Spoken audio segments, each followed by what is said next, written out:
kwento ng pabilisan lumangoy. Eto, may premyo to, boy. 10 million. Oo, boy, sa Olympics. $10 million, boy. Nung unang panahon, sobrang laki nun. So ngayon, boy, dito, medyo nalungkot ako, pre. Kasi hindi kasali yung Pinoy. Alam ko na dahil parati siyang panalo. Lagi siyang panalo, overqualify siya. Ay, puto. Pero basta hindi siya kasali. Ito ang gagawin, pabilisan lumangoy nung sa ilog. Sa ilog na yun, napakarami ko. Pinauna yung hapon, pag-dive nung hapon. Paglapag niya pala, nilapan na. Oh my God. Paano nila pa? Ngayon, nilapan siya agad ng buhaya. Ngayon, yung French na. Yung French, di na siya makapagsalita eh. Kasi nakita niya kung paano kinain eh. Na makapag-get the fuck out of here. O di na siya makaganon, pre. Pero wala siyang choice. Kasi kailangan niyang langoyin yun para sa $10 million. Pag langoy niya, fuck. Bandang kalapit na, nilapa siya ng mga buhaya. Kirala pa!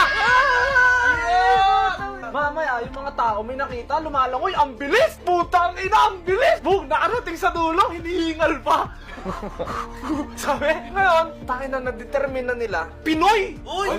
Malaman kasali ito ah! Hindi kasali boy, pero Pinoy! Dahil siya lang ang nakagawa, binigay sa kanya yung 10 million. Uy, putong ina.